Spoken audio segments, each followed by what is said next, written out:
할렐루야. 사랑하고 축복합니다. 한 주간 어떠셨나요? 어제 저녁에 오후죠. 한 6시쯤에 밖을 나갔는데요. 어떤 느낌이었냐면 이 동남아 갔다가 이게 공항에 내린 기분이었어요. 이해하세요? 동남아에서 막 한 일주일 막 열심히 사역하고 공항에 딱 나왔을 때 이 느낌이에요. 이게 고향 온 듯한 느낌, 집에 온 듯한 느낌, 시원해지니까 그런 마음이 들더라고요. 하나님께서는 오늘 우리가 어떤 자리에, 어떤 삶의 자리에 있든지 인도하시고 붙들어 주시는데요, 하나님께서 자연 가운데 섭리하시되 오늘 우리에게 그 뜨거운 여름도 지나가게 하시고 이제 가을을 우리에게 주셨습니다. 이 가을에 천고마비의 계절인데 오늘 우리는 뭐 해야 될까요? 말씀에 집중하고 말씀 있는 자리에 서야 합니다. 어느 날 돼지가 이 소에게 자신의 불만을 막 토로하는 거예요. 뭐라고 토로하냐면, 야 암소야, 너도 보다시피 내가 사람들에게 얼마나 유익하냐. 이게 사람들은 내 고기로 햄과 베이컨을 만들어 먹고 또 내 창자를 빼내서 순대를 만들어서 먹기도 하고 심지어는 내 발을 삶아가지고 이 족발을 만들어 먹는데, 아니 사람들은 나보다 너를 훨씬 좋아한다? 그랬더니 이 암소가 하는 말이, 그래 그건 당연한 거야. 왜냐하면 너는 죽어서 그 모든 걸 주잖아. 나는 살아있으면서 우유를 공급하고 하니까 사람들이, 그리고 또 내가 열심히 또 뭐 밭을 갈는 등 일을 해주니까 사람들은 날 좋아하지. 너는 죽어서 하니까 안 되는 거야. 뭐 이런 얘기를 했다는 거예요. 그러니까 오늘 이 얘기는 그런 거잖아요. 오늘 우리가 숨쉬고 있는 이 순간에 정말 하나님께서 주신 은혜를 나눌 수 있는, 흘려보낼 수 있는 저와 여러분 되어지기를 주님의 이름으로 축원함을 드립니다. 그래서 오늘 옆에 있는 분들과 함께 인사할 때 이렇게 인사하면서 말씀 앞으로 나아가겠습니다. 이렇게 인사할게요. 베푸는 삶을 살겠습니다. 정말로요. 이렇게 인사합니다.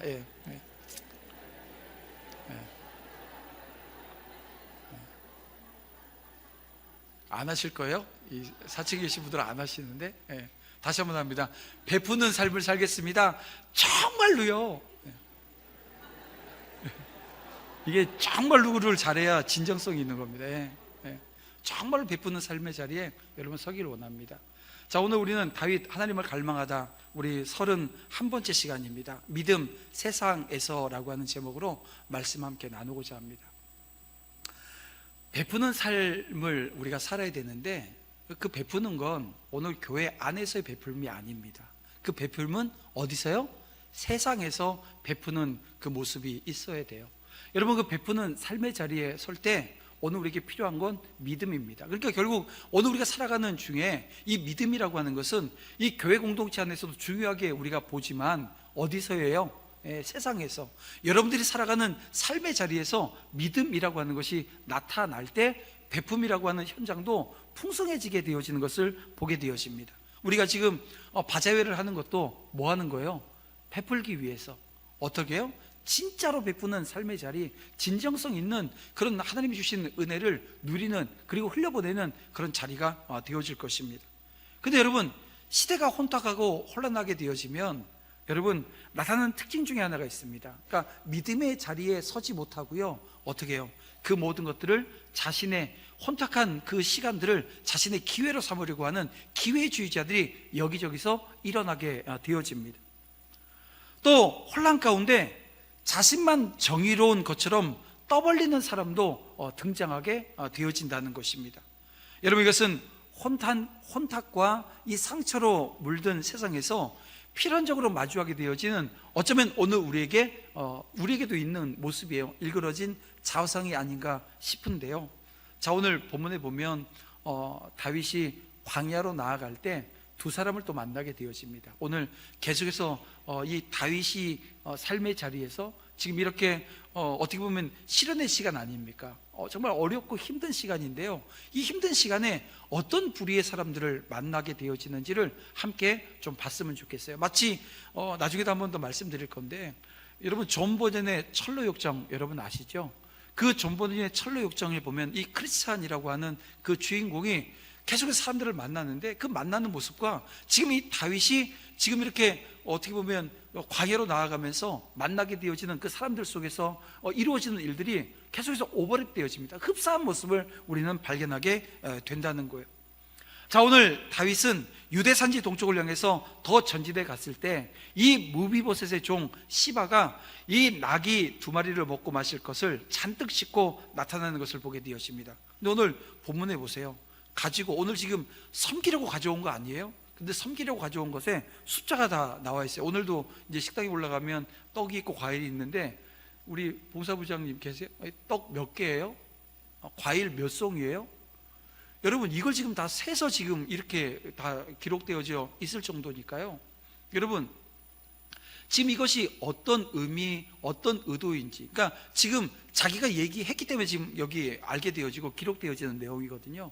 지금 다윗이 어려움을 겪고 있는 그 순간에 이 시바라고 하는 이 사람은 지금 이것을 기회로 삼으려고 아주 기회주의적인 행동을 하고 있습니다. 또 거꾸로 이 성경을 좀 잘못 보게 되어지면, 야, 이런 헌신의 모습이 있구나, 이렇게 할 수도 있을 거예요. 근데 이건 헌신이 아니고 지금 기회주의적인 모습을 지금 우리는 발견하게 되어집니다. 자, 이렇게 먹을 것을 가지고 와요. 이 지금 어떻게 보면 다윗에게 가장 필요한 것이 지금 이것들이었습니다. 다윗은 그의 주인 무비보셋의 행방에 대해서 묻습니다. 무비보셋은 누구입니까? 사울의 손자이고요, 요나단의 아들인데요, 이 요나단과 사울이 죽을 때 피신하다가 유모가 떨어뜨렸나 봐요. 그래서 다리를 그때부터 절어요. 그리고 다윗이 왕이 되어졌을 때 이 무비보셋을 찾아서 뭐 어떻게 해야 하는 것이 아니고 왕의 식탁에서 함께 먹고 마시고 이 왕국에서 함께 생활할 수 있도록 은혜를 베풀어 줍니다. 그리고 이 무비보셋도 그런 다윗에게 충성스럽게 행동하는 모습을 우리는 보았습니다. 그런데 이 시바가 이 무비보셋이 이 아주 이 반역의 혼란을 틈타서 사울의 옛 왕위를 되찾으려 한다라고 다윗에게 고해요. 여러분, 이건 거짓말이었습니다. 후에 다윗이 예루살렘으로 돌아와서 무비보셋을 만났을 때 그는 시바와는 완전히 다른 주장을 하는 것을 우리 19장에 가서 이제 보게 될 겁니다. 이처럼 시바는 혼란을 자신의 유익을 도모하는 기회로 삼았어요. 근데 당시 이게 그 다윗이 전지전능한 건 아니잖아요. 다 알 수 있는 게 아닙니다. 근데 지금 자신이 지금 아주 왕위에 있었어요. 그러면 몇 명에게만 시켜봐도 이 모든 상황을 다 알 수 있었는데요, 지금은 도망가는 신세입니다. 알 수 있는 방법이 없어요. 그래서 그 말을 그대로 듣고 이 무비보셋의 전 재산을 시바에게 주게 되어집니다. 어떻게 보면 시바가 지금 다윗에게 음식을 가지고 왔고, 그리고 그 음식을 받아서 이런 이야기를 하면 그 무비보셋의 모든 재산이 자신의 것이 되어질 것이다, 아마 다 계산되어졌을 겁니다. 마치 지금 그 다윗에게 가져온 그 음식들이 몇 개 이렇게 다 얘기되어진 것처럼 다 계산되어진 것이었을 거예요. 그리고 그대로 이루어지는 것을 보게 되어집니다. 시바가 가져온 음식들, 다윗에겐 무척 필요한 것들입니다. 근데 이 선물이라고 하는 것이 어떤 의미인지 여러분 분별할 수 있어야 된다는 거예요. 시바는 아주 작은 그 필요를 채워주고 큰 것을 가로채버렸어요. 이것이 세상의 모습입니다. 여러분, 이 세상은 오늘 우리를 유혹할 때 이런 방법을 사용한다는 것을 여러분 기억하셔야 됩니다. 옛날 그 히스기야 왕도 그랬잖아요. 히스기야 왕이 중병에 걸렸어요. 하나님께 기도해서 병이 나았어요. 그럴 때 이 바벨론의 무라닥 발라단이 편지를 쓰고 예물을 보내서 그 회복되어진 이 히스기야 왕을 위문하게 되어집니다. 근데 위문하는 지금 방문한 목적이요, 위문이 아니에요. 뭐하러 온 거예요? 그 나라를 염탐하러 온 거예요. 그 남유다를 치기 위해서, 지금 염탐하기 위해서 염탐꾼들을 보낸 거예요. 그래서일까요? 사도 바울이 오늘 우리에게 이런 말씀을 주십니다. 고린도 후서 11장 14절 15절 말씀에 보면 사탄도 자기를 광명한 천사로 가장한대요. 사탄의 일꾼들도 자신들을 의의 일꾼으로 가장한대요. 그렇습니다. 아무리 똑똑하다고 자부해도 아첨하는 자의 뇌물, 간사한 말을, 이게 쉽게 마음을 열고 그들의 흉계에 넘어가지 않기 위해서 이게 단단히 서 있는 모습이 우리 가운데는 없어요. 우리는 쉽게 그런 모습 가운데 넘어가게 되어집니다. 더군다나 여러분 생각해 보세요. 내가 지금 어려운 처지에 있는데 이런 호의는요, 엄청나게 크게 오늘 우리의 마음을 흔들어 놓는다라고 하는 것입니다. 다윗도 당시 이런 어려운 상황에 놓이지 않았다고 한다면 여러분 시바에게 속았을까요? 몇 명에게만 지시해도 이 일의 모든 내막을 다 알 수 있는 위치에 있었어요. 하지만 자신을 위장하고 접근하는데 이게 지금 이 상황 가운데서는 어떻게 분별할 수 있는 힘이 없었습니다. 여러분, 그런 거예요. 어느 우리가 영적으로 깨어있지 않는다고 한다면 어떤 상황에서도 이 상대방의 진심을 꿰뚫어 볼 수는 없는 겁니다. 여러분, 영적인 분별력을 잃게 되어지면 오늘 우리는 당할 수밖에 없는 연약한 존재들이라는 겁니다.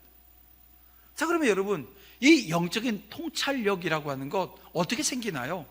영적으로 깨어있으려면 어떻게 해야 됩니까? 다른 방법이 없는 거예요. 여러분, 누군가에 가서 기도 부탁을 하고, 아니요, 아무 소용이 없어요.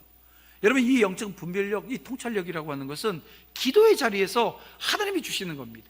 이 영적인 분별력은 하나님의 시각이 오늘 우리 가운데 덧입혀져야 오늘 우리가 알게 되어지는 거거든요. 여러분, 구하지 않으면, 기도하지 않으면, 간절히 갈망하는 마음으로 하나님 앞에 서지 않으면 여러분, 이것은 오늘 우리에게 주어지는 것이 아니라는 것입니다. 그래서 오늘 우리는 하나님의 시각을 달라고 기도해야 돼요. 그리고 주님처럼 아무리 호의적인 말이라도 그 중심을 볼 수 있게 해달라고 기도해야 됩니다. 여러분 아시는 대로 예수님께서 십자가에서 죽으실 것에 대한 예고를 제자들에게 하셔요. 그때 수제자인 베드로가 어떤 얘기를 합니까? 주님, 절대로 십자가 지시면 안 됩니다. 어떻게 보면 인간적으로 보게 되어지면 예수님을 위하는 말처럼 들립니다. 그런데 예수님께서 그 상황 가운데 뭐라고 말씀하세요? 사탄아 물러가라 말씀하십니다. 그러니까 베드로가 사탄이라고 하는 게 아니고요, 베드로의 생각과 베드로의 말 속에 이 사탄의 그 말과 생각이 담겨져 있었던 거예요. 여러분, 눈앞에 놓인 것들보다 그 중심을 깨뜨려 볼 수 있어서 악한 흉계를 여러분 분별할 수 있기를 구하시길 바랍니다. 여러분, 그 구하는 사람에게 하나님께서는 주시는 거예요. 여러분, 그 하나님의 시각을 오늘 우리가 담아낼 수 있는 그릇 되어지기를 주님의 이름으로 축원함을 드립니다. 그렇습니다. 사단은 하나님과 우리 성도들의 사이를 이간질하는 거예요. 사실 오늘 본문의 시바가 이 세상 사람들의 어떻게 보면 전형적인 모습이라고 여러분 할 수 있을 겁니다. 이 세상 사람들, 여러분 탐욕을 채우기 위해서 수단 방법을 가리지 않아요. 이를 위해서 진실을 거짓으로 만들고 여러분 선한 사람도 악당으로 만들어 놓는 것이 이 세상의 모습입니다. 그리고 특히 이들이 자신들의 흉계를 달성하기 위해서 최종적으로 노리는 것은 사랑과 신의로 맺어진 사람들을 이간해서 갈라놓는 거예요. 왜냐하면 이렇게 사람들을 이간해서 갈라놓음으로써 분란이 일으켜지게 되어지면 자신의 흉계를 여러분 달성할 수 있는 일이 매우 쉬워지기 때문입니다. 그러므로 여러분, 우리는 이 세상에 살면서 이런 사악한 인간들의 함정에 빠지지 않도록 조심해야 되는데요, 무엇보다도 경계하는 것이 우리에게 필요합니다. 그러니까 하나님과 오늘 우리와 사이, 성도와 성도와의 사이를 갈라놓으려고 하는 그 모든 음모들을 여러분 우리가 바라볼 수 있어야 됩니다. 사단의 최종적인 목적은 다른 게 아닙니다. 그 성도와 하나님 사이를 갈라놓는 거예요. 성경을 보세요. 태초에 하나님께서 천지를 창조하시고 아담과 하와를 하나님께서 지으셨는데요, 어땠나요? 사단은 하나님과 이 아담과 하와의 사이를 갈라놓습니다. 그리고 하와와 아담의 사이도 갈라놓아요. 서로에게 책임을 전가하는 모습 보이게 만들어 놔요. 이들 가운데 가만히 들어와서 이 선악과를 금하신 하나님의 뜻을 왜곡시켜 놓고 하나님과 인간 사이를 이간질하고 인간으로 하여금 선악과를 따먹게 함으로써 모든 인류가 이 죄와 사망의 노예로 만들어버리지 않았습니까? 사단은 오늘도 이런 거짓말로 계속해서 이간질합니다. 먼저 사단은 세상 사람들에게 접근을 했습니다. 그리고 뭐라고 얘기를 해요? 하나님은 계시지 않는다고 이야기를 합니다. 그래서 이 세상 사람들은 다 속았어요. 뭐라고요? 하나님은 계시지 않는다고 다 속아버렸습니다. 그래서 하나님이 계시지 않는다고 생각하니까 하나님 찾겠어요? 안 찾는 거예요. 또 사단은 감히 하나님 앞에서 성도들을 비방을 해요. 그게 하나님과 성도 사이를 갈라놓습니다. 이게 이제 욥기 1장에 욥을 놓고 하나님 앞에 가서 이간질하는 모습을 오늘 우리는 보게 되어집니다. 또 성도들에게 다가와서 하나님에 관해서 터무니없는 거짓말로 성도들을 시험하고 믿음을 잃어버리게 하고 있다는 거예요. 자, 이런 사단의 시험이 올 때 여러분 정신을 차리고 깨어있지 않게 되어지면 여러분 넘어지게 되어집니다. 특히 우리가 어려운 상황 속에 있을 때 또 잠시 범죄, 우리는 연약해서 오늘 우리가 실수하고 넘어져 범죄하는 경우들이 오늘 우리 가운데 있거든요. 근데 여러분, 내가 실수했어, 그래서 내가 범죄했어 라고 하는 이 마음이 내게 들게 되어지면 마음의 어두움이라고 하는 게 자리 잡게 되어집니다. 그 순간 사단은 그 틈을 비집고 들어와서 헤집어 놓습니다. 이럴 때일수록 사단은 우리에게 다가와서 하나님은 오늘 우리를 돕지 않는다고 이야기를 합니다. 더구나 범죄한 사람에게는요, 제 아무리 그가 하나님의 백성일지라도 하나님이 버리신다고 오늘 우리에게 거짓말한다는 거예요. 그러나 여러분 기억하시길 바랍니다. 정녕 우리의 하나님은 우리를 떠나거나 버리지 않으세요. 우리가 어떤 상황에 있든지 간에 우리 주 예수 그리스도 안에 있는 그 하나님의 사랑을 끊을 수 없는 것입니다. 그러므로 어떤 상황에 있든지 그 누가 어떤 말을 한다 할지라도 여러분 하나님의 말씀을 믿는 믿음의 자리에 여러분 서시길 바랍니다. 그래서 이 세상 살아나갈 때 오늘 우리에게 믿음이 있어야 되는데 어떤 믿음이에요? 하나님을 신뢰하는 믿음이에요. 하나님의 약속의 말씀을 붙드는 믿음이 저와 여러분에게 필요한 거예요. 그렇지 않으면 여러분 넘어질 수밖에 없습니다. 여러분 하나님을 향한 절대적인 신뢰와 믿음을 잃지 마시기를 주님의 이름으로 축원함을 드립니다. 여러분 우리가 살아가는 이 세상엔 시바와 같은 사람들이 얼마나 많이 있는지 모릅니다. 때로는 내가 시바가 되어지는 경우들도 없지 않아 있어요. 무고한 험담을 늘어 놓으면서 자신의 이익을 도모하려고 하는 이들이 많은 것이 이 세상입니다.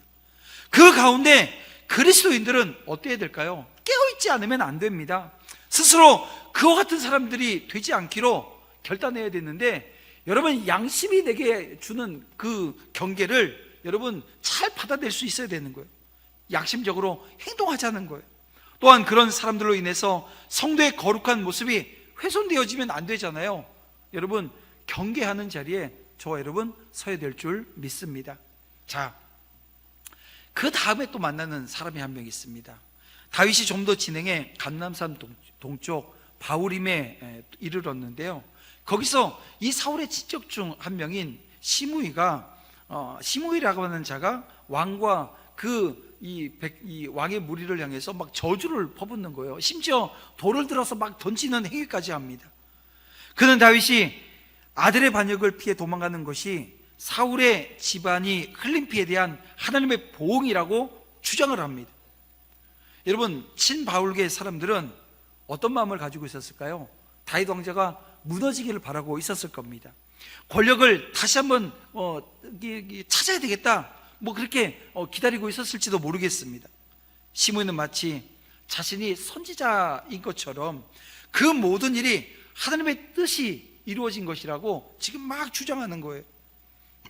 그런데 이 주장의 이면엔 뭐가 있어요? 여러분 분노가 있고 질투가 있고 권력에 대한 사심이 있었던 것입니다. 다윗의 왕권이 강했을 때는 아무 말도 하지 못했어요. 하지만 왕이 위기에 몰리자 그 기회를 틈타서 다윗을 격렬하게 저주하고 공격하는 모습을 지금 보이고 있는 것입니다. 그때 이 다윗을 지키고 있었던, 곁에 있었던 군사 지도자 이 아비새가 시므의 머리를 베게 해달라고 다윗에게 간청을 합니다. 하지만 다윗은 오히려 그가 하는 이 저주가 하나님이 허락하신 저주라고, 그리고 그를 그냥 내버려 두라고 이야기를 하는데요. 여러분, 여기서 우리가 주목해야 될 것은 이겁니다. 다윗은 지금 자기가 처한 현재 상황에 대해서 그 모든 일을 인간적인 관점에서 보고 있지 않아요. 여러분, 이것을 하나님 중심으로 바라보면서 해석하고 있다라고 하는 것입니다.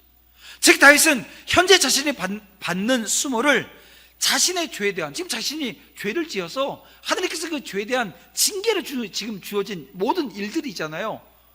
지금 이 죄에 대한 응분의 대가로 지금 받아들이고 있다는 거예요. 동시에 그러한 모든 모욕 가운데서도 자신을 깨끗하게 하실 그 하나님의 손길을 지금 발견하고 있다는 것입니다. 결국 여러분 이런 거 아니겠어요? 다윗은 이 모든 일이 하나님의 섭리가 아니라 할지라도, 하나님의 섭리가 아니라고 한다면 그 어떤 일도, 심지어 그것이 고통과 모욕을 가져주는 일이라 할지라도 일어날 수 없다는 거예요. 모든 일에는 하나님의 뜻이 있고 모든 일에는 하나님의 섭리가 있다라고 하는 것을 지금 깨달은, 어떻게 보면 수준 높은 인생관 또 신앙관을 오늘 우리에게 보여주고 있는 것입니다. 성도 여러분, 오늘 우리가 하나님의 백성이라 할지라도 아직 그리스도의 장성한 분량에 이르지 못한, 그래서 불완전한 존재라고 하는 것입니다. 실수가 있죠. 때로는 그 실수가 이게 하나님이 보실 때 이게 그냥 넘기지 않는, 간과하지 않으셔서 그 실수로 인해서 내가 징계를 받고 연단의 자리에 서야 될 때가 분명히 있다는 것입니다. 여러분, 인간인 이상, 인간으로 존재하는 이상 오늘 우리는 이 땅에서 고통을 경험하고 여러분 고난을 피할 수도 없습니다. 그러나 분명한 사실 한 가지, 오늘 우리가 이 고통 가운데 있고 고난을 당하지만 이 세상 사람들이 당하는 이 고난과 고통과는 결이 다르다는 거예요. 여러분, 그 결이라고 하는 게 무엇입니까? 어떤 결이 다를까요? 세상 사람들이 받는 고통이라고 하는 것은 그들의 죄에 대한 하나님의 형벌의 결과라고 한다면, 오늘 우리 성도들이 받는 이 징계와 고난은 연단의 과정입니다. 성화의 과정 중에 하나님께서 오늘 우리를 향하신 배려로 또 섭리로 여러분 그 모든 일들 가운데 하나님의 인도하심이라고 하는 것이 분명 있음이 차이라는 거예요. 여러분이 지금 하나님의 징계와 고난 속에 있다고 한다면 여러분 그것이 여러분에 대한 하나님의 사랑의 증거인 줄 알고 기뻐하셔야 됩니다. 제가 그랬어요. 신학교를 이제 90년대 초반에 신학교를 갔는데요. 신학교 가서 이제 뭐 자기 소개를 하고 하는데 저만 이상한 사람인 거예요. 거기 오신 분들이요, 거의 뭐 나이 한 40 넘으신 분들, 뭐 이러신 분들은 사업하다가 하나님께서 다 치셨어요. 막 얼마나 치고 때리고 하니, 뭐 건강을 잃었다가 찾기도 하시고 망했다가 오기도 하시고. 그런데 저는 그런 게 없는 거예요. 그 내가 그때 어떤 생각이냐면, 내가 이거 잘못 왔나? 여기는 나중에 좀 한번 얻어 터지고 와야 되는 곳인가? 이렇게 생각되어질 정도로 그 당시에 그런 모습이 많았어요. 근데 저는 어릴 때부터 어떻게 보면 순탄한 삶을 살았거든요. 그러니까 쉽게 뭐 뼈 한번 부러진 적이 없어요. 왜냐면 겁이 많아가지고요. 뭐 높이 올라가는 것도 별로 안 좋아하고, 또 딱 보고 떨어질 것 같으면 올라가지 않아요. 넘어질 것 같으면 하지 않아요. 근데 뭐 노는 거 좋아해서 제가 가장 큰 어려움이면 초등학교 1학년 때 물에 빠져 죽을 뻔한 거 한번. 근데 지금 생각해보면 많은 얕은 물에서 허적대다가 혼자 죽을 뻔한 거지, 아무도 그 물에 빠져 죽을 그런 깊이는 아니었거든요. 그리고 초등학교 5학년 때 그 잡기놀이 하잖아요. 다방구 하고서 잡기놀이 하는데 막 도망가다가 딱 봤는데 앞에 이만한 전봇대가 있어서 이마 찌은 거, 뭐 요 정도밖에 기억나는 게 없어요. 그러니까 그리고 나서는 뭐 실수를 하고 잘못을 해도 요리조리 잘 피해 다녔던, 그래서 하나님 나를 치신 적이 없는 거예요. 나중에 봤더니 제가 신앙생활하면서 믿음의 자리에서 오늘 이 본문 같은 이 본문을 보면서 헤아리는 것이 뭐냐 하면, 내게 아무런 이 고난의 흔적이 없었다고 한다면 뭐 하라고요? 기뻐해야 될까요? 아니요, 두려워해야 돼요. 거꾸로 내게 고난의 현장이, 삶의 자리에 이런저런 그 아픔의 흔적들이 남아있으면 그 흔적들을 놓고 뭐 하라고요? 기뻐하라고 지금 성경은 말씀하고 있다는 것입니다. 성경을 보면 이렇게 말씀합니다. 여러분, 히브리서 12장 8절 말씀을 볼게요. 여기 보면 이렇게 말씀합니다. 징계는 어때요? 다 받는 거래요. 여러분, 징계가 없는 사람은 없어요. 왜냐하면 완전한 사람이 없거든요. 의로운 사람이 한 명도 없거든요. 그러니까 여러분, 내가 실수하고 잘못하면, 여러분, 내가 주 안에 있는 사람이라고 한다면 그 실수에 대한 하나님의 바로잡기 위한 연단의 과정이 다 있는 거예요. 그런데 그 연단을 느끼지 못해요? 어떤 두려움이에요? 나는 구원받지 못한 것에 대한 두려움이라고 하는 것이 자리 잡아야 되는 거예요. 우리 모두 하나님께 징계와 연단을 받아서 고난 가운데 있을 때, 여러분, 다윗과 같이 하나님의 섭리와 뜻을 기억하면서 겸허한 모습으로 여러분 순종하는 모습이 우리 가운데 있어야 됩니다. 그래서 순종을 결단하는 여러분 되시기를 주님의 이름으로 축원함을 드립니다. 그리고 연단을 통해서 우리를 성숙시키시려고 하시는 그 하나님의 손길을 여러분들이 느끼고 경험하게 되어질 때, 여러분, 그 과정을 통해서 더 성숙한 과정으로 나아가는 성장의 기회로 삼으시기를 주님의 이름으로 축원함을 드립니다. 그래서 오늘 본문에서 보듯이 겸손한 모습으로 순종하며 인내했던 다윗을 다시 왕위에 복귀시키시고 모든 것을 회복시키신 그 하나님께서는 저와 여러분의 모든 것 또한 회복시켜 주실 것을 여러분 믿으시길 바랍니다. 연단의 과정이 있습니까? 정금같이 성화시키셔서 오늘 우리에게 더 큰 사명을 주실 거예요. 그 사명을 다시 한번 부여받는 축복의 자리에 서시기를 주님의 이름으로 축원함을 드립니다. 그런가 하면, 자, 오늘 본문을 보면서 헤아리게 되어지는 것, 선으로 악을 이길 때 하나님은 풍성한 은혜로 갚아주신다라고 하는 것입니다. 자, 오늘 12절 말씀을 보면 다윗은 시므이로부터 아주 무거운 욕설과 저주를 들었음에도 불구하고 이에 대해서 악으로 대응하는 대신에 이런 얘기를 합니다. 우리 다 함께 읽어볼까요? 혹시 여호와께서 나의 원통함을 감찰하시리니 오늘 그 저주 때문에 여호와께서 선으로 내게 갚아주시리라. 예.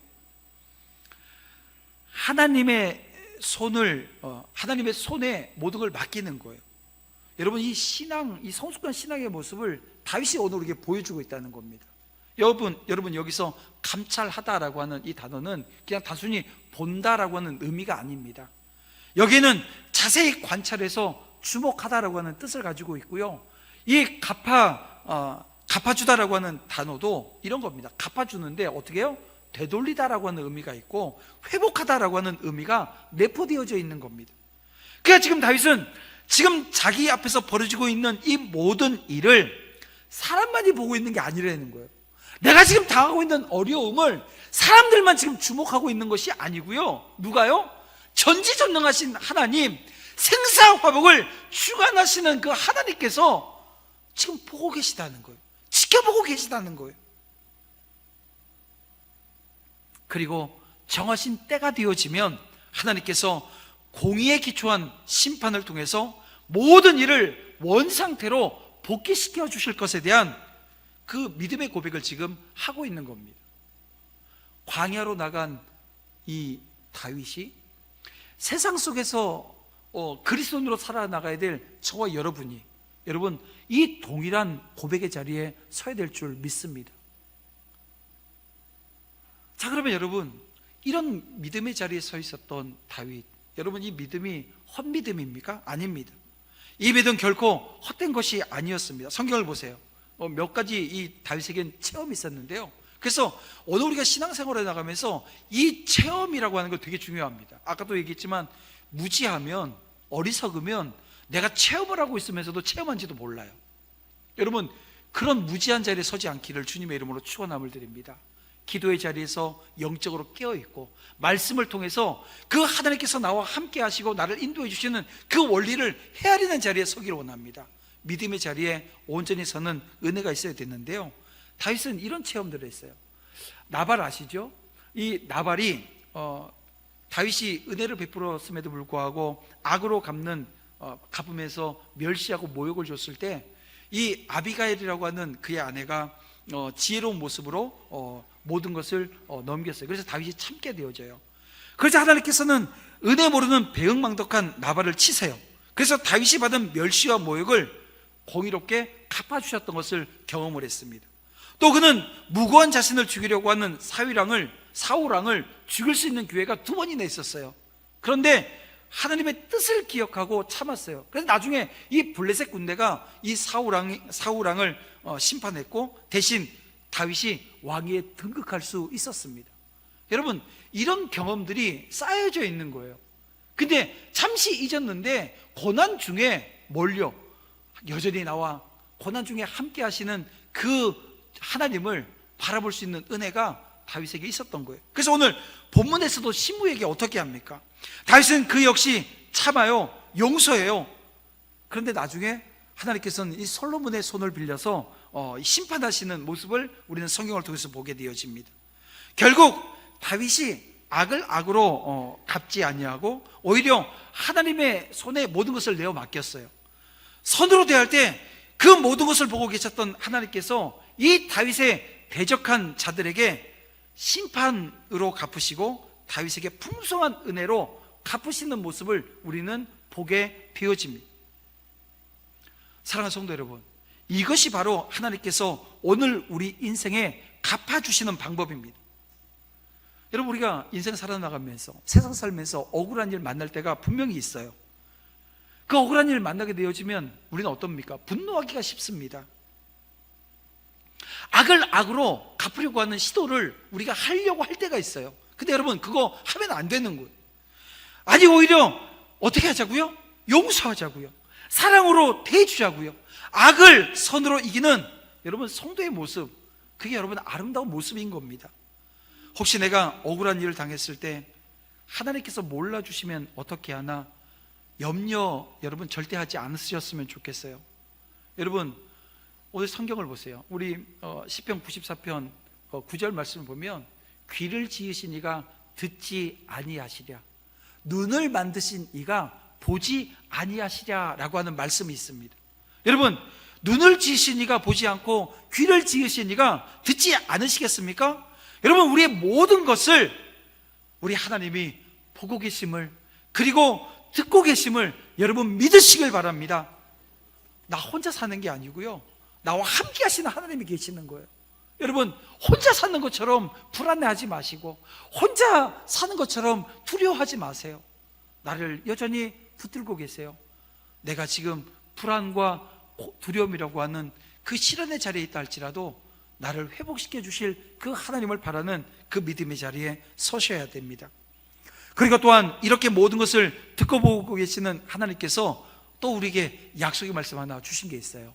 뭐냐면, 원수 갚는 것이 나의 것이니라, 이렇게 말씀하십니다. 우리 신명기 32장 35절 말씀을 보면 이렇게 말씀하십니다. 내가 보복하리라. 그들에게 닥칠 그 일을 속히 오리로다 라고 말씀합니다.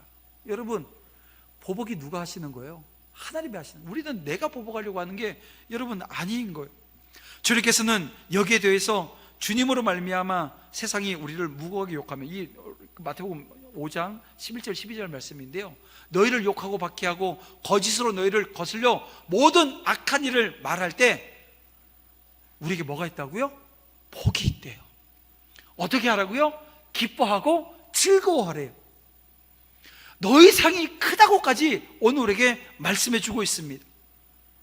따라서 우리는 열을 받고도 하나 갚기에 인색하고, 반대로 하나를 손해보고도 흥분해서 열로 갚으려고 하는 이 세상 속에서, 여러분, 세상은 그런 거예요.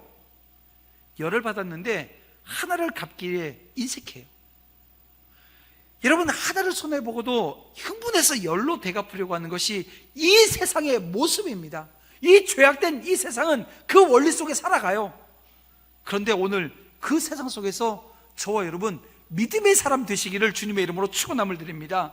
믿음의 사람은 어떤 사람입니까? 이 다윗과 같이, 그리고 우리 주님과 같이 항상 악을 악으로 대항하지 아니하고 선으로 갚음으로 진정한 승리를 거둘 뿐만이 아니라 억울한 자를 신원해 주시는 하나님께서 풍성한 은혜를 주시는데요, 그 복된 자리에 선 믿음의 사람들이 되어지는 것입니다. 이 은혜가 오늘 이 아침, 이 주일 아침 말씀 앞에 선 여러분들 가운데 넘치기를 주님의 이름으로 축원함을 드립니다. 말씀을 이제 마쳐보겠습니다. 다윗이 지금 망명길을 지금 가고 있는데, 여러분 제가 서두에도 말씀드린 존 버닌이 쓴 철로 역정, 여러분 읽어보셨나요? 읽어보면 이 철로 역정에 그 크리스천이라고 하는 사람이 주인공이 계속해서 사람들을 만나요. 제가 영국을 갔을 때 이 존 버년의 생가와 그리고 철로 역정의 배경이 되어지는 도시의 모든 것들을 한번 봤는데요, 여러분 그 과정 속에서 만나는 많은 사람들, 근데 꼭 다윗이 지금 이 고난 가운데, 이 지금 망명 중에 만나는 사람들이 그렇게 다 이렇게 오버랩 되어진다는 것입니다. 누가 진실을 말하고 있는지, 누굴 믿어야 할지 모르는 상황에 놓인 이 다윗. 하지만 이 다윗이 그들에게 휩쓸리지 않고 더 적극적으로 하나님께 집중하게 되어집니다. 마찬가지예요. 저와 여러분의 삶의 자리에, 여러분 이 세상 속에서 그리스도인으로 살아가는 저와 여러분이 해야 될 것은 다른 게 아닙니다. 믿음입니다. 어떤 믿음이에요? 하나님께 집중하는 믿음이에요. 여러분 이 하나님을 향해서 더 집중하고 갈망하는 은혜가 저와 여러분 가운데 넘치기를 주님의 이름으로 축원함을 드립니다. 우리가 살아가는 세상에 오늘 본문에 나와 있는 것처럼 거짓이 있고 저주가 있습니다. 순종의 길 끝에 결국 하나님이 예비하신 선한 결말이 있다라고 하는 것을 여러분 믿으셨으면 좋겠어요. 신뢰하십시다. 그리고 끝까지 하나님을 의지하는 자리에 저와 여러분 함께 서나가기를 주님의 이름으로 축원함을 드립니다. 다시 시작되어진 한 주간 여러분 삶 가운데, 여러분 이 거짓이 있고 저주가 있는 이 세상 속에서 오늘 우리는 예수 그리스도 사랑을 가지고 품어내는 거예요. 그 사랑으로 그들을 품어내서 변화시켜 나가는 거예요. 그 은혜 자리에 우리 모두가 함께 서시기를 주님의 이름으로 축원함을 드립니다.